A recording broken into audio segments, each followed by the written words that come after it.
Hi guys, welcome back to the podcast number 4. And this one we're going to talk about working as a security consultant in Mogadishu. Before I get started, let me do a little plug for Fieldcraft Training.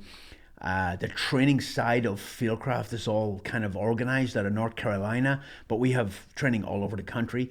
And it's not just firearms, it's land navigation, it's medical training, it is canning and jarring, it is survival, it's tons and tons and tons of preparedness skills.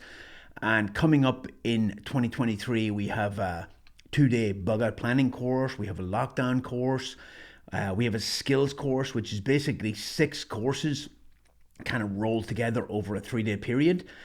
For those of you who don't have time to keep coming, to courses periodically, you can get it all done in 3 days. So check out fieldcraftsurvival.com/training, and you can get a list of everything, and you can filter it geographically for your location or by the course that you want. All right, I'm done. Stop fast forwarding my podcast. I'm done advertising. Okay, we left off last time. I basically spent 7 years in the Irish Army, got out, went to the States, was a legal immigrant for like a year, went back home because my mom was dying, and kind of at a very, very low point in my life. And then I got a job in Africa, and I was like, okay, what am I doing? And I went, and it was a pretty wild adventure. We just got off here in North Carolina. We just got out of the tail end of 4 days of a blackout because some jackass shot up the transformer station or true transformer. I have no idea why. Who does that?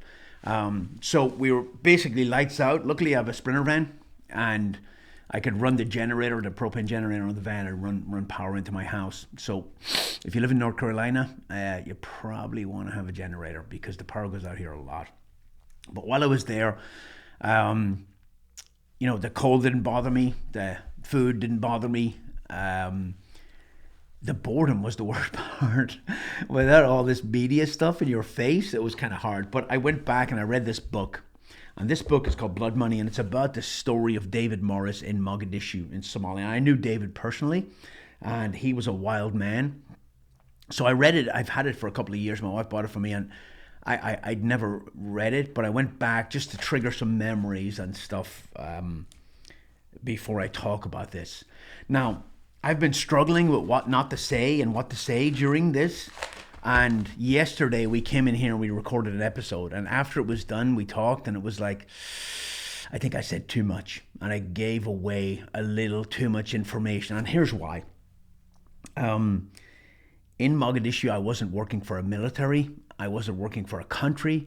I was basically a hired gun. And if you talk about certain things, it just did not sit comfortably with me. So I'm going to talk about it. I'm going to tell a lot of stories. I'm going to tell some stuff, but I'm going to skirt it around certain events that happened because I just don't feel comfortable talking about it. Why? Because number one, there's no context. You can't look at a place like Somalia, like Mogadishu, and I was there a couple of months after the Black Hawk Down incident where the whole city came out to fight the Americans. So there's no context. It's very hard to explain how dangerous it was there and decisions that were made. We were also there. I was not with the military. I had no quick reaction force. I had no backup. I had no medevac. I didn't even have a aid station to go to. So you're talking, at most of the time I was there was 2 of us. And driving around in a Toyota Land Cruiser, you're probably a little quicker on the trigger than you would be if you had a whole military unit behind you, because you err on the side of caution, and that's difficult to explain. That's one, no context. 2, I don't want to sound like one of these tactical a-holes on social media running their mouth about what a badass they are. That's not me, and it's not who I am. I know I said something on Grantham a couple of years ago that bit me in the ass. Did not mean to say it, not that it wasn't true, but it wasn't that things like that you really don't say it. So it's just not who I am. I'm not a tactical guy. I'm not, I'd hate to be put in that category that I'm here running my mouth and telling war stories that with no context. All right. Most of those guys who talk a big game have never really done that much in their career. I'll tell you that right now. That's Number three is I don't want to look like a sociopath. Like I don't care about human life. I do. I'm a family man. I was going to say I've been put, but I put myself in situations throughout my career where I had to fire on people and I had to shoot, and that's on me. But I would not want people to think that I take that decision lightly, because I don't. Because taking a human life is always in self-defense. When I left the military, I had to go see a shrink. It was part of my out processing thing. And we talked. She was really nice. We talked for quite a while, and she asked me all the standard questions. Did you see people shot? Did you shoot people? Did you do this? Did you do that? And at the end, I said, look, I have absolutely no regrets about anything I've ever done, because every single time that I rotated that selector or lever to fire and I pulled the trigger, I did it in self-defense. And I would do the same thing right now if you put me on that roof, if you put me in that vehicle. I am content in the fact that I believe I made the right decision. And so that's why I do not have, or I am not diagnosed with any kind of PTSD. I don't wake up in sweats. I don't have nightmares. And I think part of dealing with that is baked in your DNA. I think it's part of who you are. I think training helps, but I have no problem with anything I've ever done. But talking about certain things on this medium will, I just don't want people to think that I take this stuff lightly, because I don't. Let me talk about the mission in Somalia at the time. So Somalia, the Horn of Africa, right there, kind of protecting the entrance into the Suez Canal, strategically an important place. And part of it was British owned, part of it was Italian colony. And when they pulled out, like most African countries, they got a dictator in charge who got wealthy off the backs of the people. Not that the colonists treated the locals any better, but you'd think your own people would. These guys took over, and Saeed Bari, I think he took over, and he ruled with an iron fist, and killed a lot of his own people and padded his bank account. The Americans courted Somalia for a long time, trying to get in there. The Russians courted Somalia for a long time, getting in there. And basically, it broke up into two dictators, General Aidid being the other one. Infighting started, and of course the population suffered. And then in 1992, I believe, there was a famine, and people were dying in big numbers. The United Nations went in to try to help feed people. And, I dealt with the United Nations before in Lebanon, and I'd seen their bureaucracy and BS, but not at this level. The United Nations mission in Somalia was probably the biggest disaster they've ever had. Out of control corruption, millions and millions and millions of dollars stolen, and a failed mission at the time, right? So United Nations come in with good intentions early on to feed the people, but the food convoys were getting ambushed by militia. Because you control the food, you control the population. The United Nations scaled up and started putting armed escorts on the food, and then those armed escorts started getting attacked and killed. The American military got involved. They came in, and we had the famous October 3rd mission, where the Delta Force and the Ranger Regiment went after General Aidid, and all hell broke loose, and the whole city came out shooting at them. My interpreter actually told me in Somalia that they killed 1,000 Somalis that day, and I'm sure that's a rounded off number, but I'm not sure if that was ever officially put out. But so I get there a couple of months later, and because of the October 3rd mission, Bill Clinton decided to pull the Americans out, which is a terrible decision. You show weakness, you tell everybody around the world, all you have to do is kill a few Americans and they will leave. But he wanted to get out, and he pulled all the troops out. Now, Mogadishu and Somalia as a whole, but Mogadishu in particular, was a completely failed state by the time I got there. Absolutely no rule of law. There was an Islamic court going on there, and there was a prison, but I'll talk about those later. But it was an absolute post-apocalyptic world where people drove around in technical vehicles, people were shot in the street, there was dead bodies all over the place, and there was absolutely no law. When the Americans pulled out, the UN troops that were left behind were Egyptians, Pakistanis, Malaysians. There were some Australians there in a very small role, but it was mostly Muslim countries. The Egyptians were providing security at the airport and the seaport, and the Egyptian commander made a statement that said he was not there to fight with his Muslim brothers. So, on top of that, they didn't want any part of it. On top of that, the Egyptian soldiers, the UN were paying Egypt for their soldiers, which is supposed to go to the troops, but they were keeping it, and the soldiers were getting peanuts, right? So the soldiers were all corrupt, and they were taking bribes at the gate to let people in with weapons. So you're talking about the three locations that we mainly dealt with in Mogadishu were the airport and the seaport were connected by a kind of a loosely secured road. And then further inside the city, there was the United States Embassy compound, which is a big, huge compound that there were almost no Americans on. And that's where all the UN headquarters staff lived and worked in their little bubble up there. So on top of a city that's completely collapsed, you had heavily armed militia that had gotten weapons, and they had a whole market there called Bakara Market selling all kinds of weapons.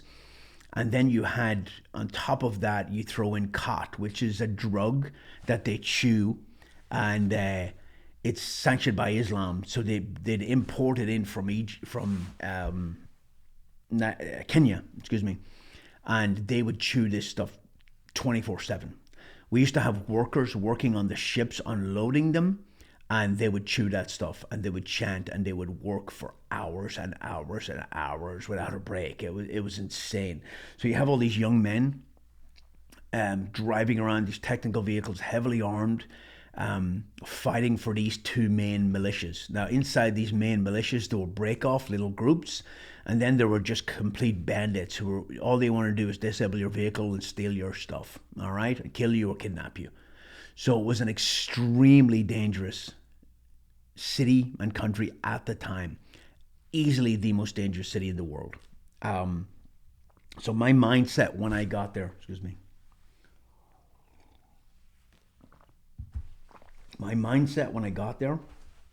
I had just obviously grew up in Ireland, spent 7 years in the Irish Army, mostly in special operations, 2 tours to Lebanon, but no real combat time. I fired my weapon. I did covert observation posts along the border. I did raids. I had a ton of training, but no real combat. But was quite well trained. Medical training. I was a sniper. Did a tons of CQB and breaching and all the other things that you do in the military and special operations. So, but I'd gotten out on a hasty decision, which I immediately regretted. I was unemployed. I had gone to the States and worked as an illegal immigrant, which sucks. I'd come back, watch my mother die, and I was at a very, very low point of my life. So, when I was offered a job in Somalia, I jumped at it. And I didn't care how dangerous it was. I was not suicidal by any means, but life to me did not hold a lot of meaning at the time. Didn't have a lot to lose in my book, right? Which probably made the job easier. Initially, I was approached and I jumped at it. Didn't even know what the money was. I would have went for free, just for the adventure, but I actually got paid quite well. I worked for a shipping company that was based in London that would bid for contracts with the UN. So how it happens when let's say the UN is bringing in a military unit and they need tanks or vehicles or trucks or containers, they don't have those container ships within their military structure. So they put it out to these companies who are vetted by the UN, and they get to bid on it. And the lowest bidder basically gets the job. You say, okay, we're bringing in 100 trucks and 500 containers, and they put that out to bid. All the companies bid on it, and whoever gets the lowest bid. There was all kinds of corruption going on. The UN was extremely corrupt in Mogadishu. There was shipping companies that would bribe UN officials to get the contract. There was other companies that would break into the UN offices at night and hack their computers and find out what all the other companies were bidding, and then they would bid lower. My hacking skills and my lockpicking skills got a lot of work. There was a lot of shady stuff going on, but basically, if our company got the contract, the ship would come in. We would fly in a port captain, a guy called Alex, a Scottish guy who would spend his life in the Merchant Marines, and Alex would come in and he would supervise the unloading of the ship. So you had a ton of Somali workers that would come in. They would go in and they would unload that whole ship. Some of it was cranes and some of it was manual labor and a lot of stuff. Once it was done and the ship was leaving, then we would have to go in and search every inch of that ship and find all the stowaways and basically kick them off the seaport. If you had 50 workers on that ship, then guaranteed you would have 40 stowaways at the end, because they're just trying to get out of that dump and get anywhere in the world other than there. So it was the same thing when ships came in. You had to search for stowaways, because you would get a lot of stowaways. Even if the ship was coming from Dar es Salaam in Tanzania, you would get kids who jump on the ship. They don't know where it's going, but they're hoping for the best. Now, it's their luck that they ended up in the worst place in the world. But I remember kind of rolling up, arresting two of these, 14, 15-year-old kids. We took them out. We handed them over to the UN, and they fly them back home. But before we flew them out, I remember talking to them. I asked them why they did it, and they said they go to the port and they will get on any ship they can just to get out of there. And they said when they go back, they'll get put in jail for a year. And as soon as they get out of jail, they'll go back to the port and get on another ship, because that's how determined they were. It kind of sucks for them, but that was my job. Like I said, having been in the military for 7 years, you always have backup. You always have medics. You always have medevac. You always have commo. You're kind of never on your own. Here, you're on your own. You are, most of the time, it was two guys in a Land Cruiser with some Indige, some locals, and nobody's coming to save you, and nobody's even going to help you. And it became very, very clear early on that the United Nations were not going to help us. The United Nations security people were not going to help us in any way. And nobody was coming to help us if we got in a gunfight, which was, at the time, I was fine with it, but pretty scary when you think about it right now. I got there. I flew from Dublin to London, then London to Nairobi, Kenya. And I spent a day or two there waiting on a UN flight. And I took the UN flight in, and I got met at the airport by two Brits, big guys, ex-Royal Marine Commandos who'd fought in the Falklands, who'd served in Northern Ireland, and who'd been in the SAS. And good guys, got on great with them, and very good at certain things. And I learned a lot about kind of working in that urban environment. So I get there, I come off the airplane, and they meet me. They hand me an AK-47, a couple of mags, and a belt with a pistol on it and a radio. And they say, okay, we're going. I climb in the back of the Land Cruiser, and we drive out the gate of the secure airport in downtown Mogadishu. We lived in a house that was kind of in the city. It was a big-ass mansion that we rented, the company rented. Now, the main guy, who was kind of the team leader, he'd been there from the start. He got in very, very early, and he was there to kind of pave the way for everybody else. When he got there, the UN set a price on all the houses that were getting rented. And it was an artificial price. Like when the UN left, it was nothing like this. But I remember him telling me that he talked to one of the women who owned houses in the area, and her and her brother owned a bunch of houses, and they were going in to do the negotiations with the UN, and they were going to ask for like $500 a month rent. And Before they could open their mouth, the UN offered $5,000 a month, and they countered with $10,000 a month, and that became what we paid. And we paid $10,000 for a month for a house in a war zone that we'd have to leave eventually, and eventually became like 2 weeks later. But that's the UN for you. So we drove up through the back streets of Mogadishu, and we got to the house. Big gate, big walls, nice house. Pulled in. We had 30 staff that worked with us at that house. Now, 17 of them, as I remember, were guards. And they were militia from the local militia, which is the Somali National Alliance at the time, and that was Aidid's clan. Now, in Mogadishu, if you were white, you were American, according to all of them. It doesn't matter if you're English, Irish, Scottish, French, German, doesn't matter. Anybody white was American, and they hated Americans, especially after the massive gunfight that had happened just a few months before. So we had to have our militia drive our vehicles most of the time, because they would hit the checkpoints, they would hit the technicals, and the technicals were big 50 cal Dishka 12.7 millimeter heavy machine guns mounted on the back of stolen UN trucks.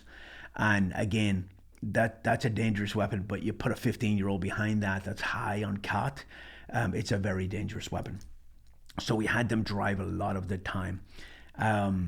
They had no driving skills, but they would just drive up on the sideway and run people over half the time.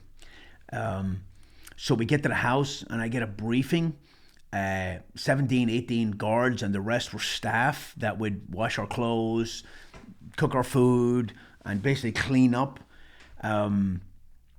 It was luxurious life, but it didn't last long because we kept getting attacked. But I asked for, I talked about rules of engagement in, along the Northern Ireland border before. I talked about rules of engagement in Lebanon. So that's the first kind of question I asked, was what are the rules of engagement here? Because we're heavily armed. And nobody could really answer me. We were very, very lawless. And that's why I'm very, very careful about what I say. We were actually accountable to nobody because nobody cared. And the UN was overwhelmed at the time. The whole mission was falling apart, and they didn't give a crap. So we were accountable to nobody. So we made our own rules of engagement, which is insane. The United Nations at this time, full of corruption, and the mission was falling apart. Right before I got there, a couple of things happened. $4 million was stolen from the finance office by 3 finance workers. And I didn't know. I knew the money was stolen, but I never heard what happened. But I read about it in this book.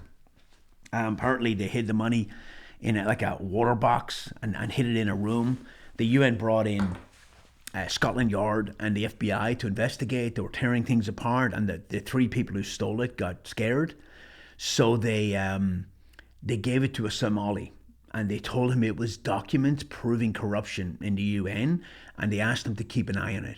So he took it off the base, and he hid it in his house. Now his house got attacked, and he had to bug out basically and leave his house. And his house was unoccupied for months, and there was $4 million in a box there. Eventually, he made his way back to his house, and he got the money, and he opened the box, and he found. And he basically moved to Dubai and lived a luxurious life. And the 3 UN workers, they were never prosecuted. They knew who it was, but they didn't get a dime. Probably, in a weird way, the best $4 million the UN spent in that country. At least they made one person happy. That had happened. What had also happened is about 2 weeks before I got there, the team that was there were driving on there was 2 ways to get to there was 3 ways to get to the embassy. One was a UN helicopter that flew that route, but we would not be allowed on that most of the time. We got bumped because they didn't care about contractors, right? Or you drove through the city, up through K4 Circle and right up to the American Embassy compound, which is an extremely dangerous route. Or if there was too much fighting in the city at the time, you drove out onto the ring road and out into the desert and in the back end of the city. When the Americans were there, they had checkpoints every 100 meters on that road, and it was quite safe. But the Americans left, and all those checkpoints got taken down, so that became extremely dangerous. They were driving that route, and they hit a militia checkpoint.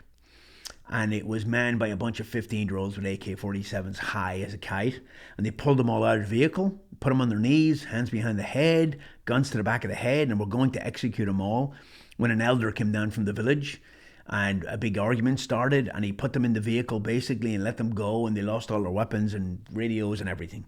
And when I got there, we vowed that that would never happen again. So I after I got my briefing and got something to eat, I went to bed. And the guy who,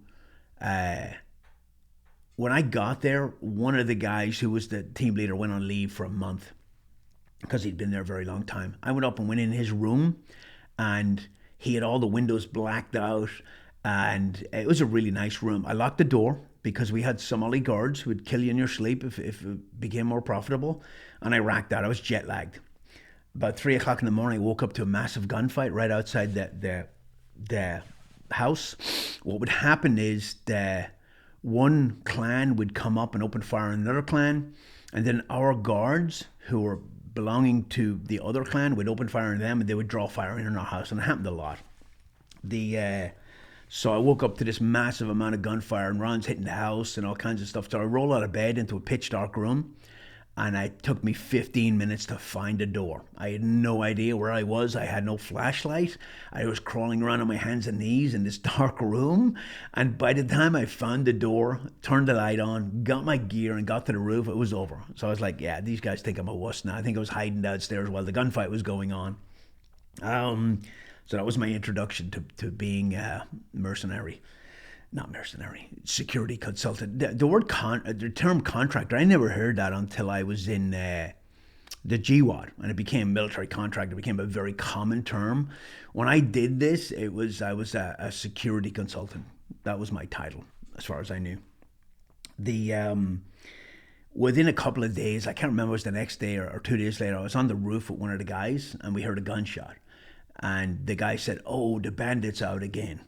And I was like, what the hell is that? So we grabbed some binos and we watched. And about 400 or 500 yards away, there was a road which paralleled the airport. And there was a guy there, and he would hide in the undergrowth with an AK-47. And as people were walking to work, he would just shoot one of them dead. And he'd run out and he'd rob them, roll the body into the ditch, and go hide again. And like 20 minutes, 30 minutes later, it would kind of calm down. People would start walking up that road again, and he'd shoot another one. And he did this regularly. That's how bad it was there, right? I got myself a Dragunov sniper rifle, and I had this idea that I was going to shoot that guy from a distance, but the scope was cracked. I couldn't zero it. I didn't want to draw fire in on our house. Not my fight, and I never did it, regrettably. But it would have been pretty sweet. The assets we didn't have a lot. My mission there was to protect the staff. We had 3 staff up at the American Embassy compound, 2 females and a guy. 2 of them were British and 1 was French. And they worked the contracting piece, and our job was to secure them. And it was also to secure some shipping assets that we had at the seaport. We did a whole lot more than that, but that was our general job. We had a couple of Land Cruisers. We had a couple of AK-47s, a couple of MP5s, pistols, 9mm Beretta. I had radios. We had a Law 66 rocket. We had some Kevlar blankets. We had body armor, and we had radios. I mean, that's about it. We were running lean. We had bug-out bags. We had medical gear in the trucks, but we were not in a position for a standing fight. Our goal was to break contact and get the hell out of there when the time came. But we knew that what we were doing was extremely dangerous. We also had no medical insurance, as far as I understand. I never even asked. And we had no medevac, obviously.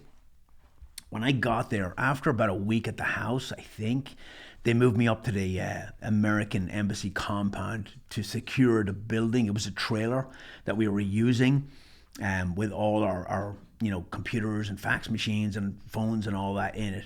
It was a trailer, so at nighttime they were afraid it was going to get broken into. Even though it was in a supposedly secure compound, nothing was secure in Mogadishu. They were afraid it would get broken into. So I went up there. Now again, couldn't get a UN flight. We had to drive through the city. We put our guards driving, and we had 2 Land Rovers, and we drove our Land Cruisers, and we drove right up through K4 Circle, right up the middle of the city. And that was the first time I really got my eyes on downtown Mogadishu. And it was eye opening. There was freaking dead bodies on the side of the road. There was absolute chaos. There were no rules on the road. You drove wherever the hell you wanted to. The driver, I was sitting behind the driver's seat. And I remember one of the guys said, "That's Gamby. He's the lead guard.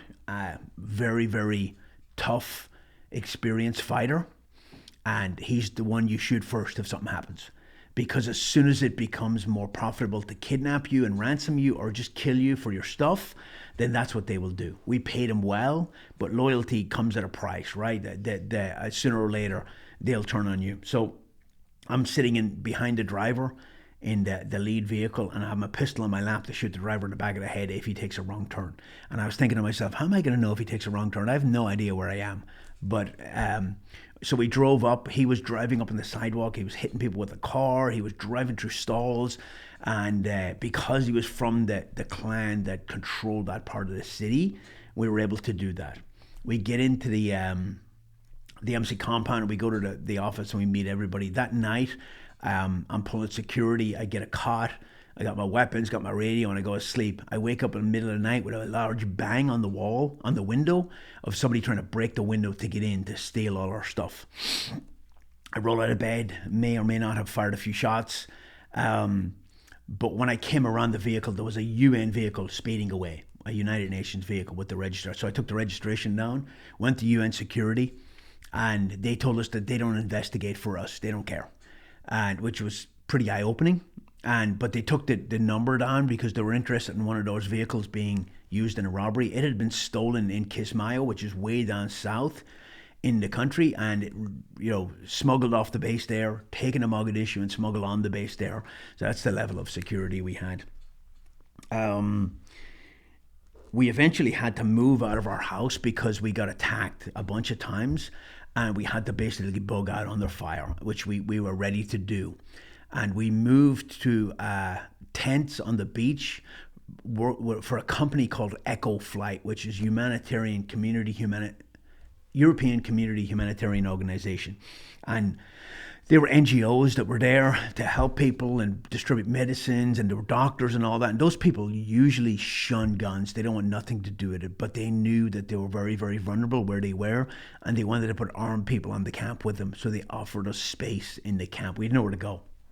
So we'd gone from, in a very short time, within about 2 weeks after I got there, we'd gone from living in a mansion with 30 staff to living on the beach in a tent with a cot in the heat. It sucked. You couldn't even swim because the ocean was full of freaking sharks. But that's what we were dealt. We built a fence around the camp. We built up our security a little bit, and we just kept doing our job. We were sitting around eating food or drinking beer or something one night, and there was a pilot who was flying medical supplies around the country, and he had a Cessna Caravan, and he asked, "Does anybody want to go fly with me tomorrow?" And I asked where he was going, and one of the stops, he was going inland to Baidoa, and then he was going to another place, and then he was coming back the same route. And there was Irish troops in Baidoa, and there was guys from the Ranger Wing that I knew. I said, "I'll go." And he said, "Well, it's a humanitarian flight, so there's no guns allowed on board." And I said, "Okay, no problem." And I arrived the next morning to get on the flight, and I had a bag with me that weighed more than I did.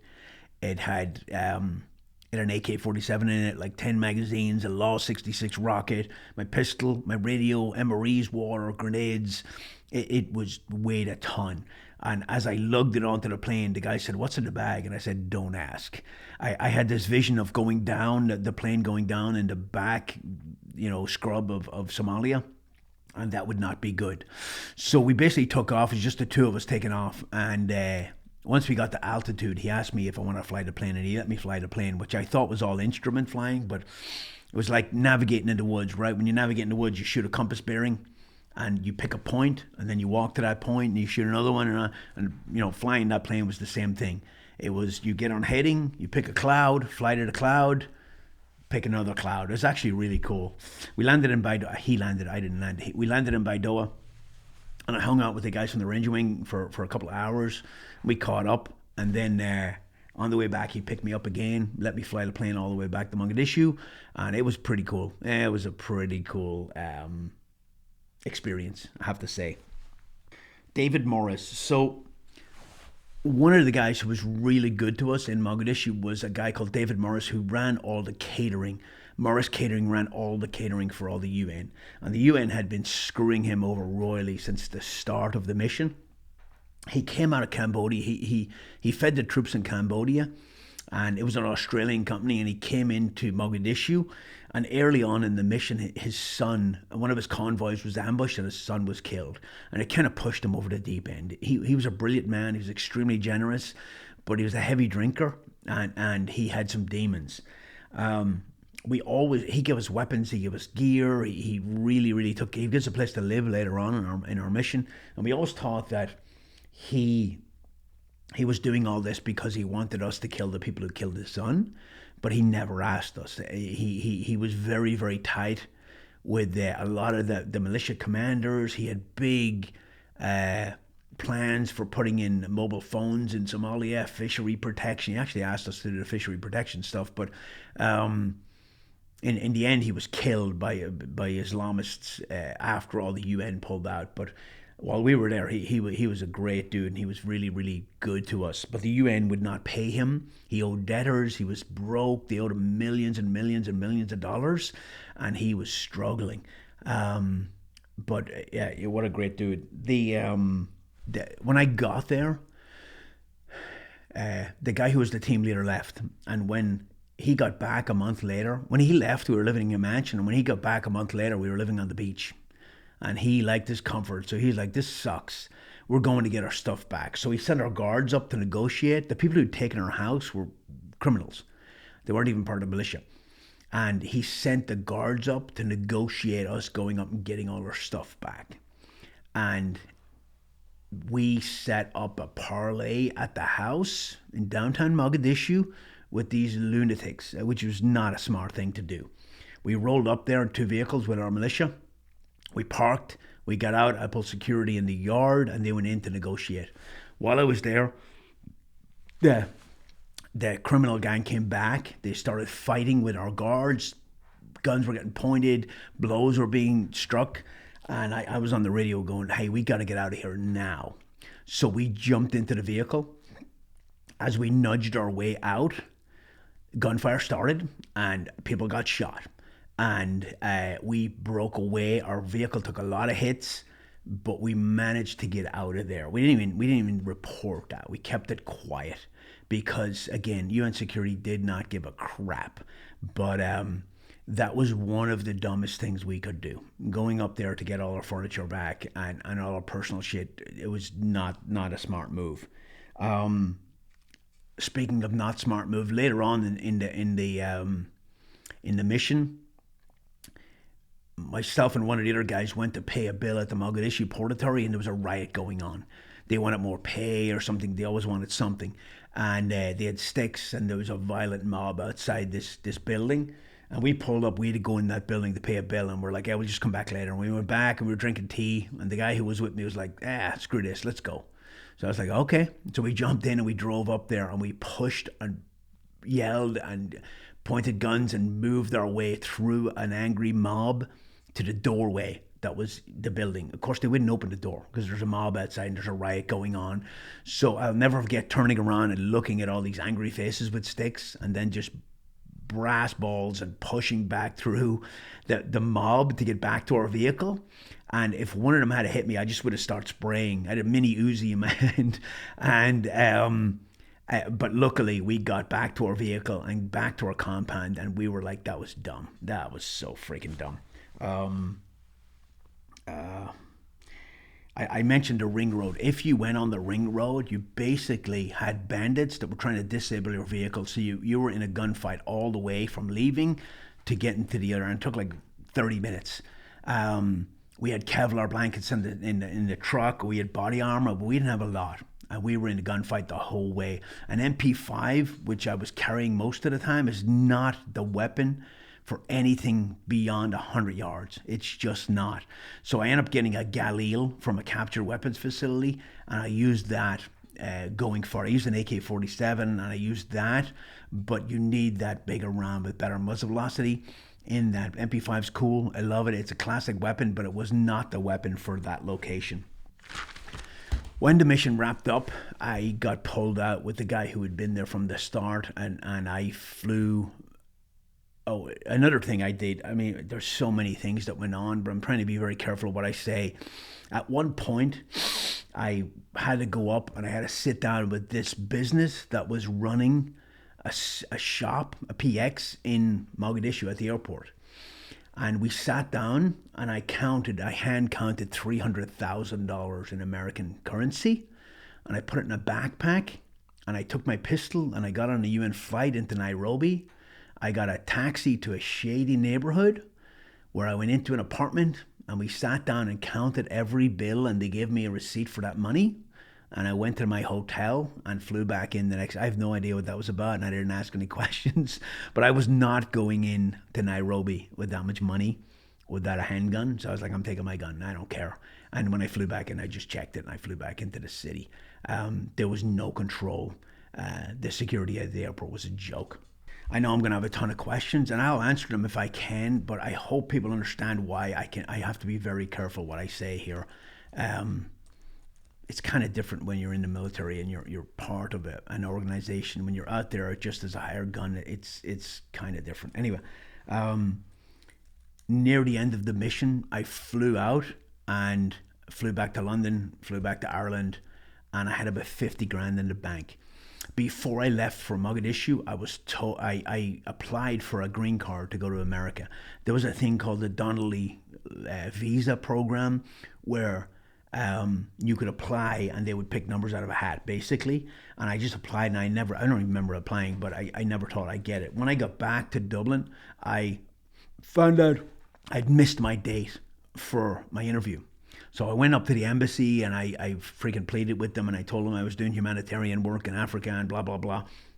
And they gave me my interview and I got my green card, which completely put my life on a whole new trajectory. Very shortly afterwards, I flew into New York and I started working for my brother again, but I had no intentions of staying there. I worked construction for a little while, hated it. Started working for a moving company, moving furniture, made about half the money and double the work, but it was manual labor and it got me out and about because I really didn't like the painting world. And then my girlfriend came over from Sweden and we got married like 3 weeks later. And marriage is a roll of the dice, right? There's people who live together for 10 years and get divorced as soon as they get married. So we got married after 3 weeks and we've been married for 27 years. So we have 4 kids. So I was still working construction, but I hated it. And then a buddy of mine from New York had moved to San Francisco and was working for a construction company in San Francisco. And he was like, oh, it's really nice out here, blah, blah, blah. And again, this is 95, I think. And San Francisco was not the cesspool it is now. So we packed up my Jeep Cherokee that I bought with the money I had from Somalia and we drove across the country and we moved to San Francisco. And I was working construction, I was running jobs, I was on good money, but I just hated the job. I felt like I was meant for something better. So I came back home one day miserable. I said, I think I want to go in the army, in the American army. And she supported me. She was like, yeah, I think you should. Because, she saw that I was miserable. So I went to the recruiter. And I said, hey, I want to go in and I want to be an infantry guy, right? That was it. And because I still did not have my U.S. citizenship, I only had a green card. I can go in, you could, and I'm sure you can now, but you could join the American military with a green card, and you have 8 years to become a citizen, or you have to get out. So the problem is I didn't have my high school diploma from Ireland. After my mom died, my sister moved in, I had no idea where that might be. So I was like, what can I do? And they're like, well, you can take the GED. So I just went and I took the test and I got the GED. The GED is designed for you to pass. And I got a high school equivalency diploma and that's all I needed. And I joined the American military as a private E1 in March of 96, I think.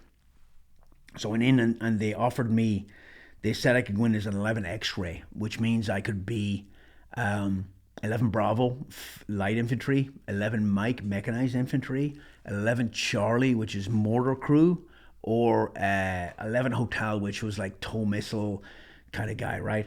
And I was looking at all the 4 options and I was like, anything but mechanized. I was like, I don't want to drive around a vehicle all day. But you don't get to choose. You go in and you roll the dice.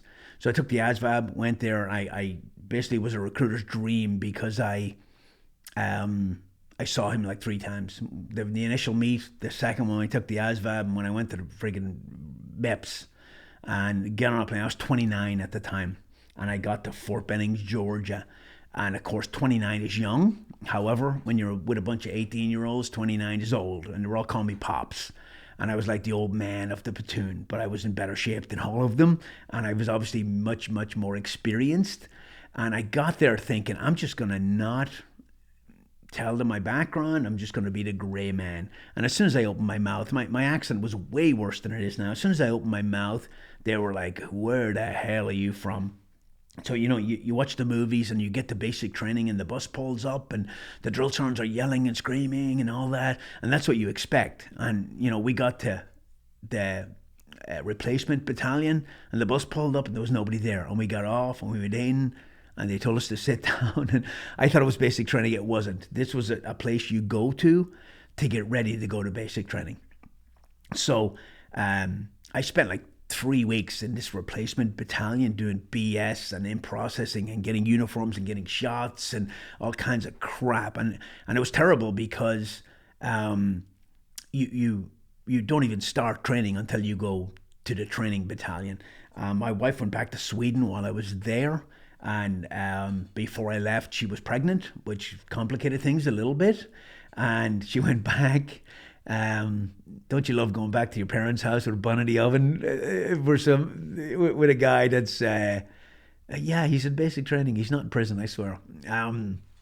So I went into basic training in Fort Benning, Georgia, in 1996. I think that's a good place to stop it right there. Yeah, went in as a private E1 in 1996.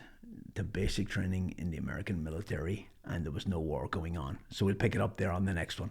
I appreciate you guys listening. Until next time, thanks, bye.